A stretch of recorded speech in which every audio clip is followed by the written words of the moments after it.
puerta 4! ¡Por allá!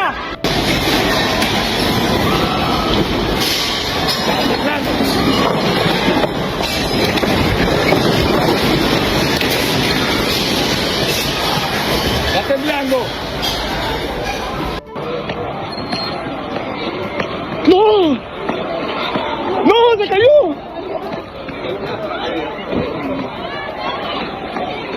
¡No! Christian network நேயர்கள் அனைவரையும் ஆண்டவராக இயேசு கிறிஸ்துவின் நாமத்தில் வாழ்த்துகிறோம்.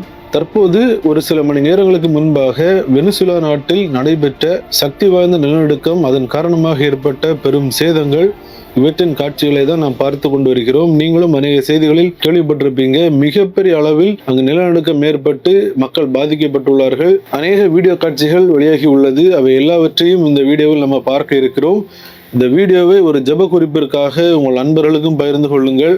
அநேக மக்கள் பாதிப்படைந்திருக்கிறார்கள். அவர்களுக்காக நாம் ஜெபிக்க வேண்டியது அவசியமாக உள்ளது. வாங்க வீடியோக்குள்ள போலாம்.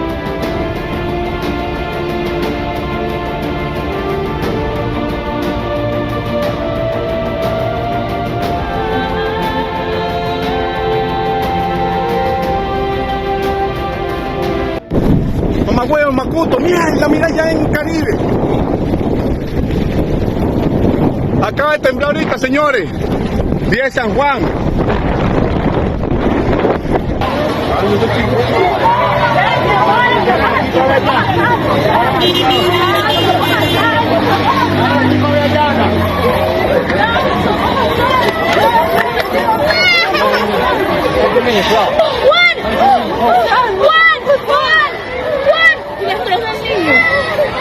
வெனிசுலா நாடு நம்ம எல்லாருக்குமே தெரிஞ்சிருக்கும். அந்த நாட்டில் சில மணி நேரங்களுக்கு முன்பாக முதலாவதாக கரீபியன் கோஸ்டல் டவுன் அந்த பகுதிக்கு அருகாமையில் 7.2 ரெக்டர் அளவில் மிகப்பெரிய ஒரு சக்தி வாய்ந்த நிலநடுக்கம் ஏற்படுகிறது. அந்த நிலநடுக்கம் ஏற்பட்ட சிறிது நேரத்தில் மீண்டும் அதை விடவும் சக்தி வாய்ந்த ஒரு நிலநடுக்கம், அதாவது 7.5 ரெக்டர் அளவில் அந்த நிலநடுக்கம் ஏற்படுகிறது. அடுத்து ஏற்பட்ட இந்த 2 பெரிய நிலநடுக்கங்களால் அங்கு மிகப்பெரிய அளவிலான சேதங்கள் ஏற்படுகிறது. மக்கள் அலறி அடித்துக்கொண்டு சாலைகளில் கடந்து வரும் இந்த காட்சிகளையும் நம்மளால் பார்க்க முடிகிறது. மிகப்பெரிய அளவிலான சேதங்கள் ஏற்பட்டுள்ளது. மின் தடைகள், அத்தியாவசிய சேவைகள் எல்லாமே தடைபட்டு காணப்படுகிறது. En el frente de la Altamira, del Hotel Altamira, en la primera avenida. Dios mío, Señor.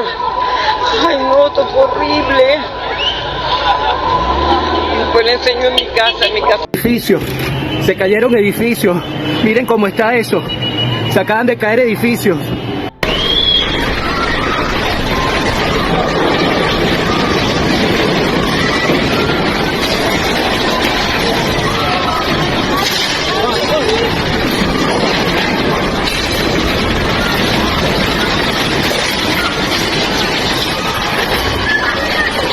Ya.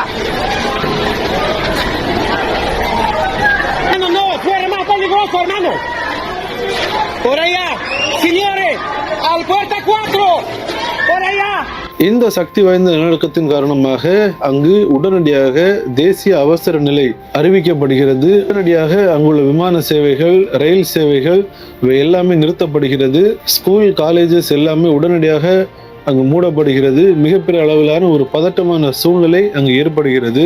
குறிப்பாக வெனிசுலாவின் தலைநகரான கராக்கஸ் பகுதியிலும் மிகப்பெரிய அளவிலான சேதங்கள் ஏற்பட்டிருப்பதாகவும் செய்திகளை நம்மளால் பார்க்க முடிகிறது.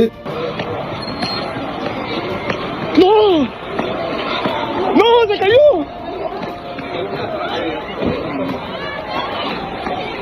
No.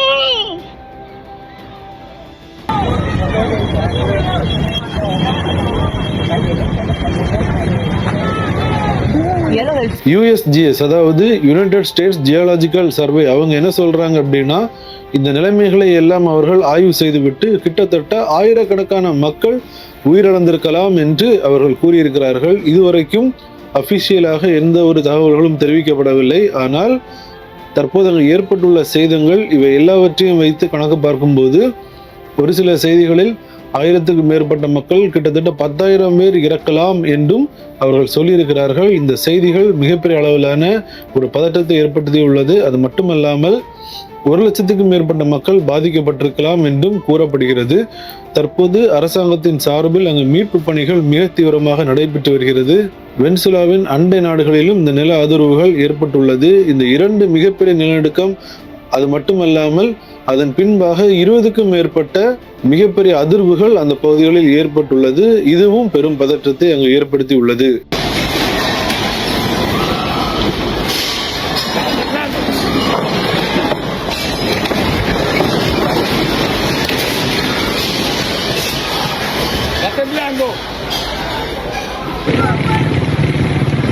Terremoto en La Guaira.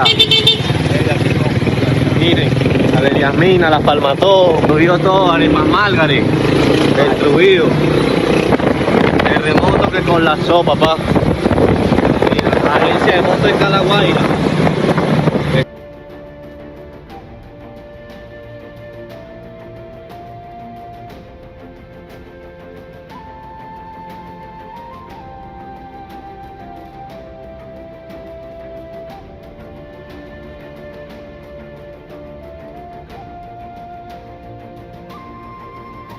ஏற்கனவே சில தினங்களுக்கு முன்பாக பிலிப்பைன்ஸ் நாட்டில் மிகப்பெரிய அளவிலான ஒரு நிலநடுக்கம் ஏற்பட்டதை நாம் பார்த்திருந்தோம்.